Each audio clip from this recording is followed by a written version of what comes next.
2, 1. This Honorable Court of Appeals of Tennessee is now in session. Good morning and welcome to the morning session of the Court of Appeals. Your panel this morning includes Judge Armstrong, Judge McGee, and I'm Judge Golden. Mr. Hivner, do we have anything we need to address before we call the case? No, Your Honor. Please call the case. Cynthia Lawrence versus Thomas Lawrence. We'll hear from the appellant. Good morning, Your Honor. Denise McCrary for former husband Tom Lawrence. We're before the court today on an appeal out of post-divorce rulings out of Shelby County that began with the filing of former wife filing a motion, Rule 60 motion, an amended Rule 60 motion, and then petition for contempt, which deals with the Appellee's issues on appeal. The trial court originally, and I will say I thought appropriately, found that the marital dissolution agreement, which is the subject of this appeal, two provisions. I'll refer to paragraphs 4A-D and 4A-E. Our appeal is for one issue, and that deals with the court granting a Rule 60 motion in essence and reforming that paragraph. Mr. Moskovich and former wife then take issue with paragraph 4A-E and other matters. I'll direct the court's attention, if you please, to both 4A-D and E, because it is my position that they should be reviewed under the same standard.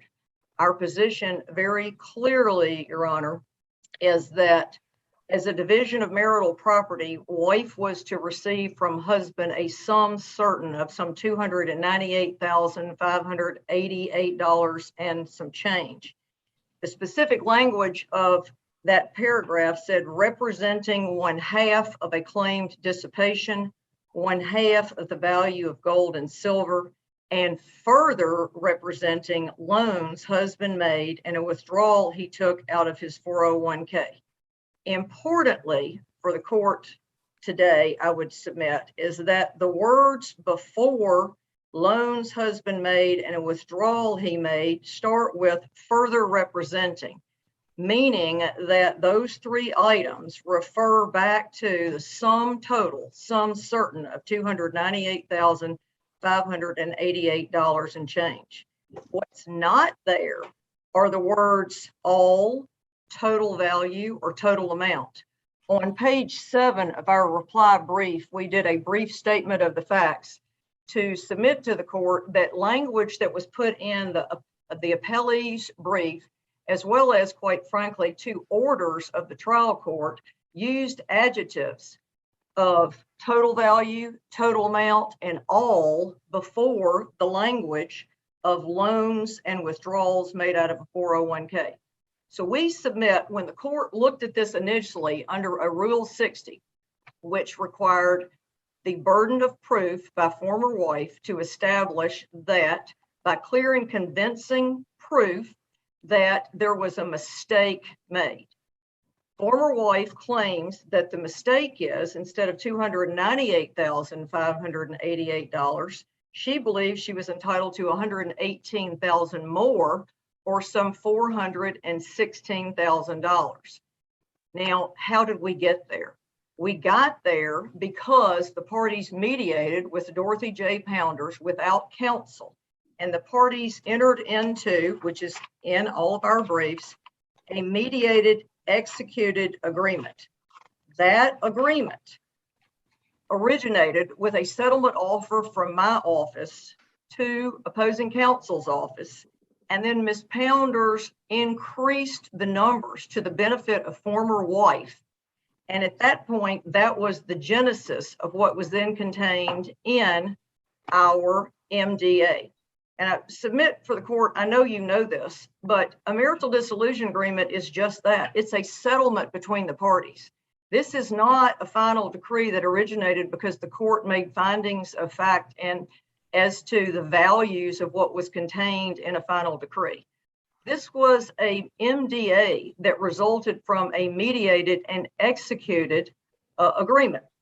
So I submitted to the court under Rule 60 that once the court found, and the court did find, there are numerous references in the record to the court finding, and both sides, counsel for both sides admitting that these marital dissolution agreement paragraphs were clear and unambiguous. I submit to the court, either under Rule 60 or under the equitable remedy of reformation, which I'll get to in just a moment, the standard is the same. The burden of proof is clear and convincing proof. And once the court found in these paragraphs, and the lawyers agreed, the parties stipulated, that these paragraphs were clear and unambiguous. So how in the world do we get to an issue of a controversy with money when we have some certains in both paragraphs? And I submit that if reasonable minds can differ after they've agreed that the two paragraphs are clear and unambiguous, then the party seeking to reform those paragraphs loses, because they haven't, the balance has not been tipped. They're not mutual mistakes. The same thing happened in the origin of it is, if you look throughout the briefs, the mediated agreement was stipulated to and admitted. However, Judge Wagner specifically found that she didn't need to look at the mediated agreement. She chose to apply, at the request of former wife, the remedy of reformation. And as the court well knows, it takes several elements to prove reformation. One, that there's a prior agreement reached by the parties. Two, that they intended the prior agreement to be included in their written contract, here the MDA. And then three, that the written contract materially differs from the prior agreement. Judge Wagner, once she decided to apply the remedy of reformation, that's when the second error occurred.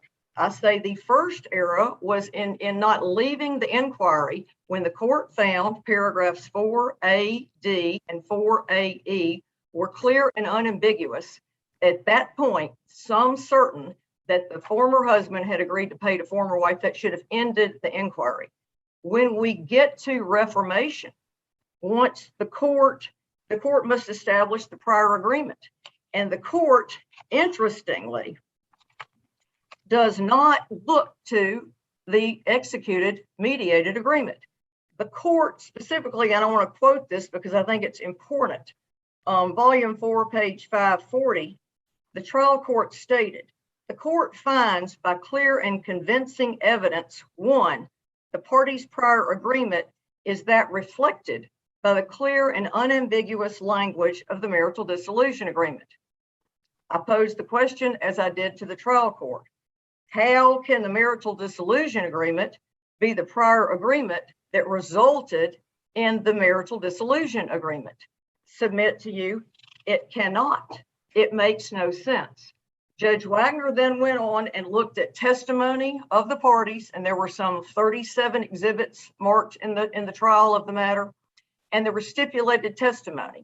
She relies on, as suggested to her by the appellee, that one sentence out of former husband's deposition testimony limited him as to what the $298,000 meant. And we submit, and it's very clear in our brief, we cited from pages 19, 20, 21, 22, and 25, and stipulated testimony out of volume 5, or page 16, 18, 19, 43, and 47. All that having been said means that the testimony of Mr. Lawrence was clear and never equivocated, that he agreed to pay a sum certain, and that's it. And that sum certain was represented by three components. If opposing counsel had wanted the three components to be specifically listed with specific amounts, they could have done so. They did not. As it pertains to paragraph 4AE, the court found that that paragraph that also contained a sum certain was clear and unambiguous, and therefore did not reform it. So our issue today deals with the court applying two different standards for paragraph AD and AE. We submit to the court that it's here before the court today on a de novo review. with no presumption of correctness. The opposing counsel and appellee goes through their brief and goes through extensive argument about a Rule 60 being abuse of discretion. But the court's ultimate ruling was based on contract law. And if you look at the four corners of this contract, the marital dissolution agreement, the parties are stuck with, I submit, the specific numbers that are in there. And those are the numbers that the former husband agreed to pay to the former wife, in addition to huge numbers that are contained in that marital dissolution agreement. Like 1/2 of a $6.9 million business and $69,000 a month in payments from former husband to former wife. The court then denied the other request to be modified, and I'll go into most of those on the time that I have reserved, dealing with the payment of a dorm and meal plan, which the MDA clearly said father would pay the equivalent of, and Judge Wagner, without abusing her discretion, found that that was clear and that there was no abuse of discretion, and that father did not have to pay the equivalent of a meal plan or a dorm since the child lived at home with his mother. Additionally, on the issue of temporary support order ended the day the final decree was signed, and wife, Judge Wagner found, was not entitled to receive the benefit of that consent order, in addition to the alimony that would begin April 1st of that year. Thank you. You'll have your Let me time. ask, I'm sorry. who drafted the MDA? That's the only fact. Good question, Judge. The only factual issue in dispute in this matter is just that. We submit that, and Mr. Lawrence testified about it in the hearing. Mrs. Lawrence did not. That he wasn't sure exactly who drafted it all, but he testified, all importantly, in the alimony provision, that the handwritten change to that was by one of two counsel, either Mr. Aubrey Brown or Mr. Mitch Moskovich, on behalf of the wife mother. So that's the proof from the record. Let me ask you one other question. Yes, sir. Between the time that the mediated agreement was executed and the preparation of the MDA, was there any renegotiation of those provisions that dealt with 4AD and 4AE? No, sir. And that was only a 6 or 7 day time frame because we were set for trial. There were additional items contained in the marital dissolution agreement, and there's no dispute about that. But all the items that were in the executed mediated agreement made it into paragraphs 4AD and 4AE. You do realize, though, in reviewing the MDA and the mediated agreement, that there is some difference in the language. There is, correct. And so once Judge Wagner decided to apply the remedy of reformation, that remedy allows for parole evidence. And we submitted that the best parole evidence to answer that question as to how that number arose in the mediated executed agreement was to look at just that. Judge Wagner chose not to do that, but she chose to look at other provisions of the marital dissolution agreement, deposition testimony of the parties, and the like. But once you open up that hole and decide to apply parole evidence, we submit to the court that the best evidence of what the prior agreement of the parties was the mediated agreement. If you look directly at it, the only thing that changed were two numbers went up. When our offer was sent, that Ms. Pounders used as the means to execute the marital dissolution agreement, she increased the value of the loan from $250 to $298. And what had been in our offer to pay Mrs. Lawrence as one of those three components, $125, which was half of $250, the number was written to the side, and it's all in the handwriting of Ms. Pounders, $149,000, which was half of $298.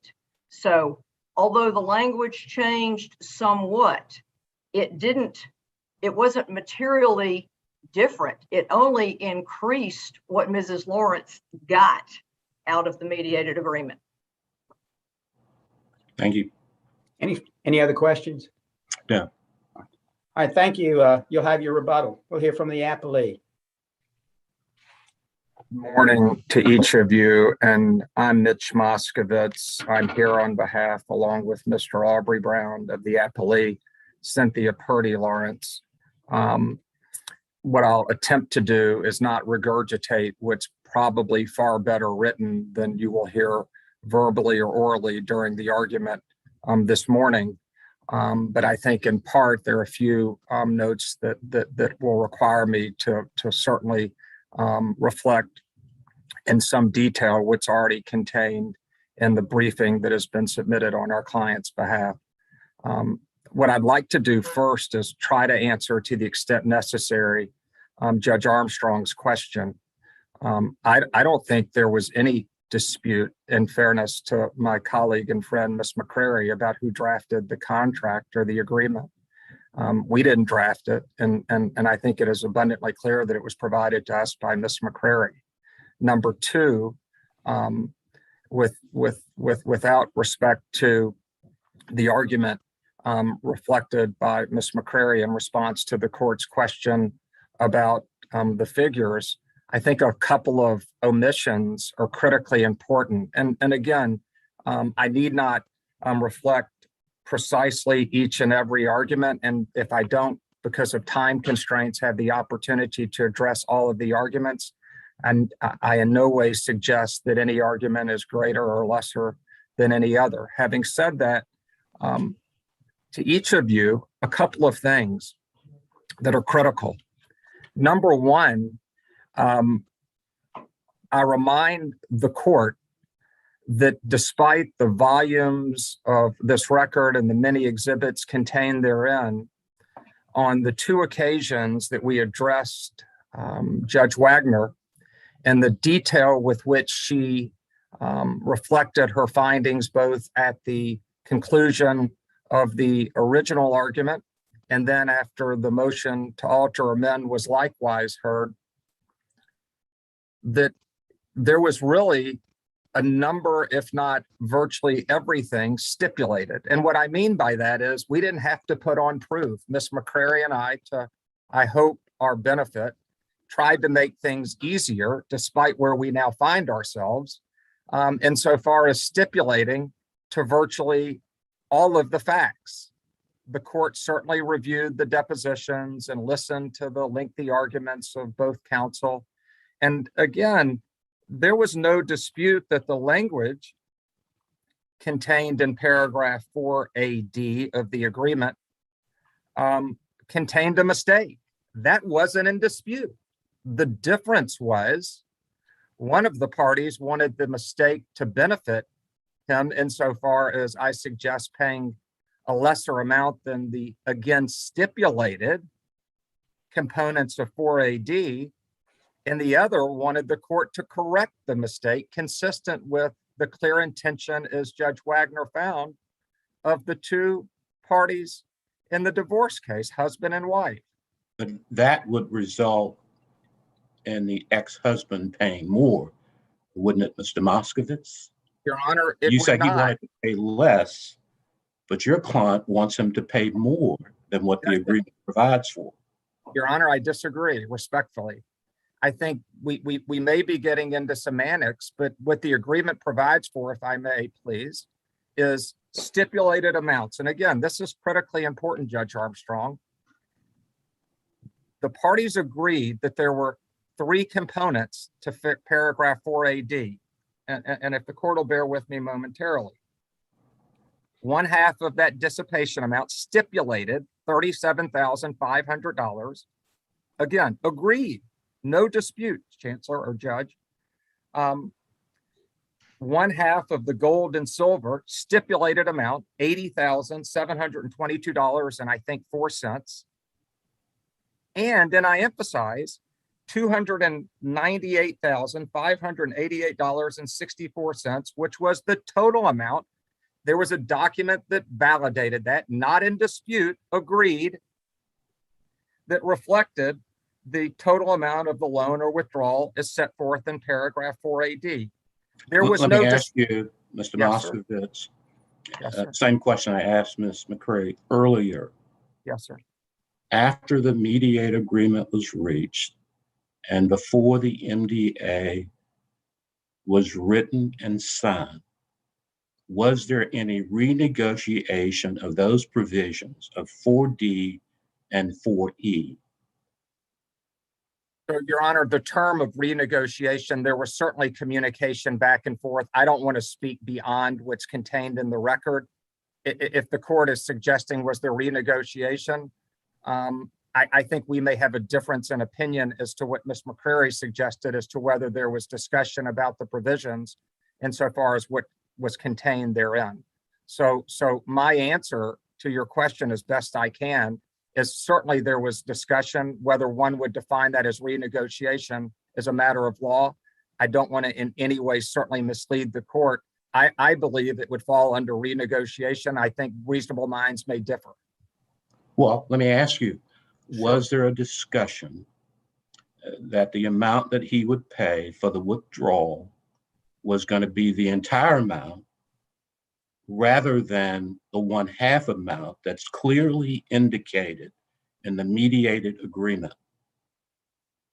Your Honor, may again, and I apologize, if the court will restate that question, I want to make certain I answer it as best I Was can, and I there want to a understand it. discussion Yes, sir. about 4D Yes, sir. to the extent that instead of being 1/2 of 298, it was going to be 298 for that one component?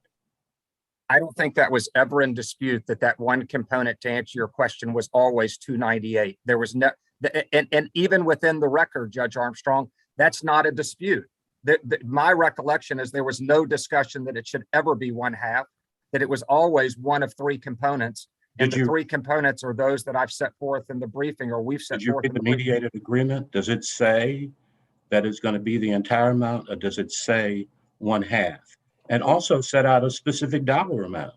Your Honor, I think the answer to the question is, I don't think you look to a mediated agreement because there was a mediated discussion. And yet in the contract, as we set forth, there's an integration clause that says the contract sets forth the entire understanding of the parties. You respectfully, I think, as What the trier. Find out, Mr. Moskovitz, I'm is sorry. what I'm trying to find out. After Yes. the mediated agreement was signed, was there any, you can call it a renegotiation, you can call it a discussion, a conversation, whatever you want to call it. Yes. Was there any of that in regard to the provisions of 4D in the mediated agreement? That's what I'm trying to figure out. And the best answer that I can give you sitting here today is I can tell you there was discussion. I can't tell you if that would be defined as renegotiation. I can also tell you that without in any way trying to evade the answer to a very understandably fair question is this. It was always the understanding that those 3 components did not equate to 298,000, that was one of the 3 agreed upon components, and the calculation was a mistake. A mistake. And Mr., let me be clear, Chancellor or Judge, and I apologize if I referred to That's all you right. as Was it a Chancellor. By no mistake in means do I whose mean favor, the though, elephant. Mr. Moskovitz? I'm sorry? Was that a mistake, and whose favor was that mistake? Well, the mistake clearly was in the husband's favor, okay, or the ex-husband's favor, and it was a mistake by the husband's acknowledgement. Well, both of them. And Mr. Moskovitz, we go back and look at the mediated agreement, the mistake to pay 298 resulted in a larger payment to the ex-wife, not a smaller payment, but a larger payment.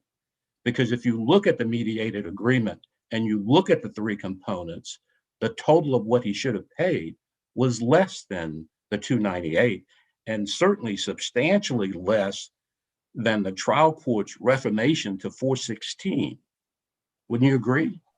I think you want me respectfully to agree, but I do not in any way agree based on the record and what's contained and what occurred.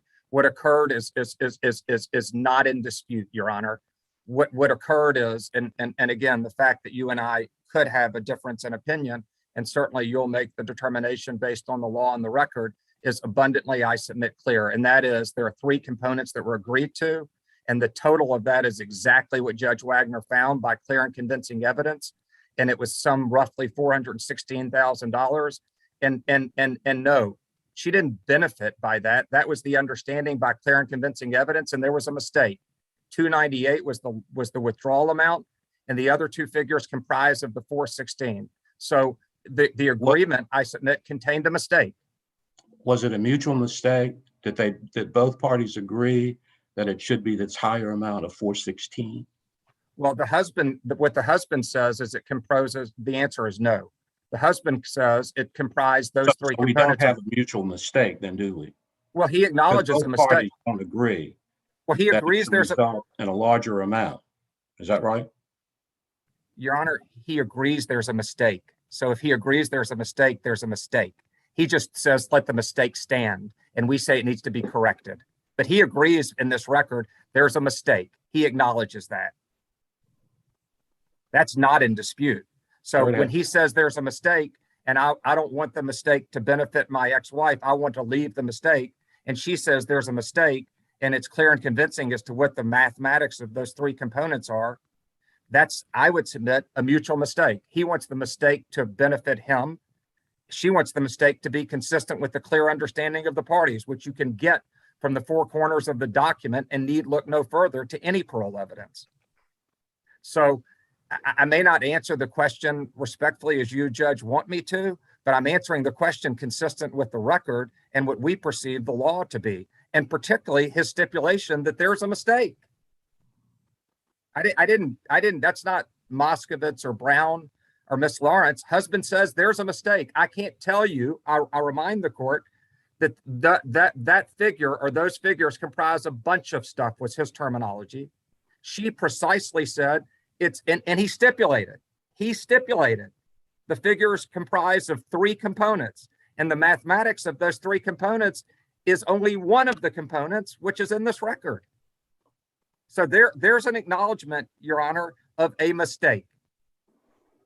But let's be clear now. Yes, He's sir. saying a mistake was in her favor, and he chose not to reform it, to go back to what was agreed to in the mediated agreement, which was $243,000. Your Honor, respectfully, I simply disagree.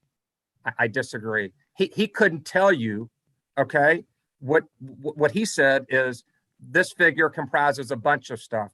When asked about a document that says here's the loan withdrawal, which is the third component, the exact $298,000, and he then acknowledges there's a mistake, that's a windfall I submit to him, not to her.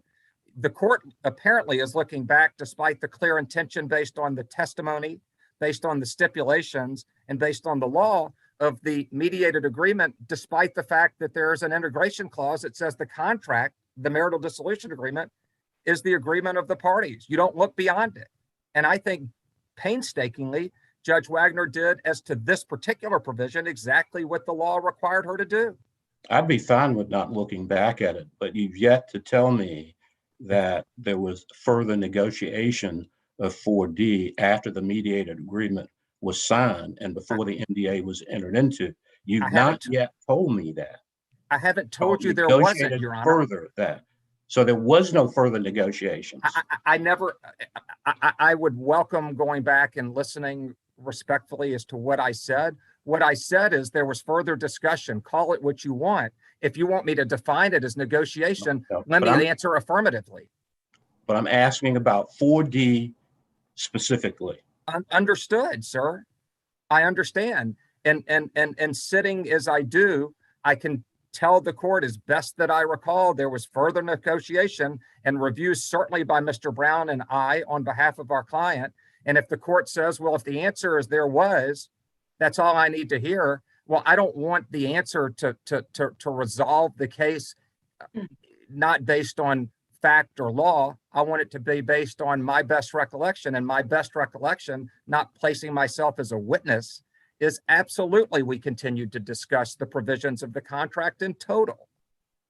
So if that somehow persuades the court that there was, I would welcome you not looking any further, because I don't think respectfully that the court need look any further than the contract. And I think based on what Mr. Lawrence has opined and agreed, there was a mistake consistent with what Judge Wagner said. and that mistake didn't benefit the wife, it's consistent with their understanding and his understanding. That's contained in our briefing and respectfully within the record. So if the court says, Mr. Moskovich, yes, say there's further negotiation. If you want to call discussion negotiation, then I'll call it negotiation as discussion, or discussion as negotiation. Any further questions? Thank you, Mr. Moskovich. Thank you, and thank you to the court. We're here from the appellant on rebuttal. I believe you have 4 minutes, ma'am. Thank you, Your Honor. One thing I want to point out that I didn't say in my original responses to the court is that paragraph 4AD has two components of sum certain. Not only does it say $298,588.64 for these three things, it goes on to say that the husband will make these payments over 24 months in the amount of $12,441.19. So respectfully, I submit with two fine seasoned lawyers, if they thought there was a mistake as to the 298, they failed to then see that that paragraph, that number, that sum certain of $298,588 was clearly re-represented in the same paragraph when the provision was there for Mr. Lawrence to pay to Miss Lawrence that number over 24 months in the amount of $12,441.19. I also want to add for clarity, and this goes to Judge Armstrong's question, what was never there were, and I would absolutely dispute what Mr. Moskovich said, is as much respect as I have for him, both professionally and as friends, it's mutual. What never changed was that there was 50% in the mediated agreement. It was very clear that $125,000, which the settlement offer and then mediated executed agreement, that $125,000 was 1/2 of the $250,000 worth of loans and withdrawals out of the 401k.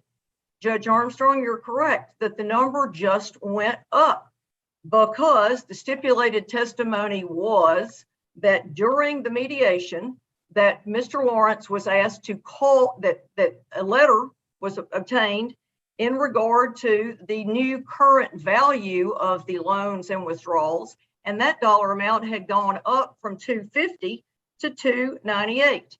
So what was never alleged as a mistake was that the mediated agreement called for 1/2 of three numbers. It just got slightly reworded in the final MDA. And so I submit that that didn't change, and there was no renegotiation of that.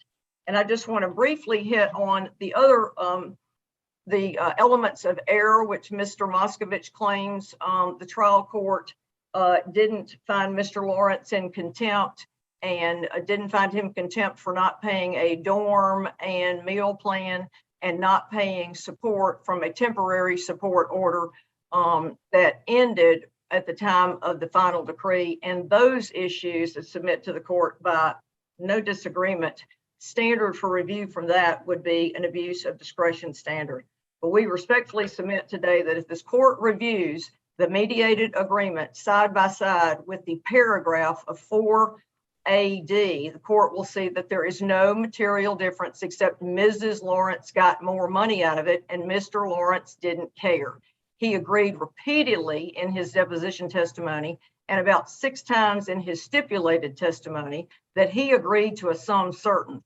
What he couldn't pinpoint at the time he was asking a deposition is the exact number of those 1, 2, and 3 elements, but he never wavered, and his testimony was never impeached at all that that was the number he agreed to pay, and that was the sum certain set forth in the marital dissolution agreement. And that paragraph 4AE, which the court did not reform, has the exact same analysis I submit to the court, that it's a sum certain, and she left that alone. Thank you. Ms. McCurry, in regard to 4E, Yes, sir. how did that $320,000 amount get included in the MDA? Excellent question. How did that happen? There's stipulated testimony And it's referenced in our brief. The stipulated testimony was that Ms. Pounders, as the mediator, asked Mr. Lawrence to do two things. And one was to call and find the value on the date of the mediation. And that value was this $320,000. And then the second phone call, and Mr. Lawrence testified to this, that he was asked to make during the mediation, was how much could he obtain by way of a loan on this $320,000 worth of gold. This gold, as reflected in the MDA, was in Switzerland. So the 320 came from the phone call as to what was the value of the gold on that day.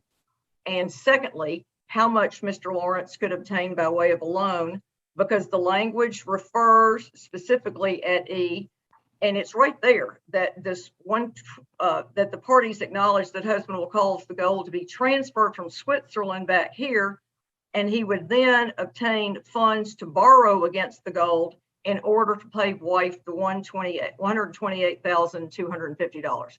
So that was based on stipulated testimony, not refuted from the mediated settlement agreement. And so he could borrow in the actual MDA, it says that she's going to receive 1/2 of the value of the remaining gold and the total approximate amount of 320. And then in parentheses, it says that 1/2 portion shall equal 128. Right. I mean, the math is so obviously wrong. Well, what's your explanation for the 128? Be happy to answer that, Your Honor. And that was, I left out one important stipulated testimony item for Mr. Lawrence. And that was that the only loan, the total loan that he could get off the gold was 80%. So simple math, 80% of $320,000 is a sum certain, and 1/2 of that equaled $128,250. And that is reflected in the stipulated testimony by Mr. Lawrence. So it was based on those phone calls. The value on that day, Mr. Lawrence further testified that the value of gold may be different first half of the day, second half of the day, because this is gold in Switzerland, that the total value on that day was some $320,000.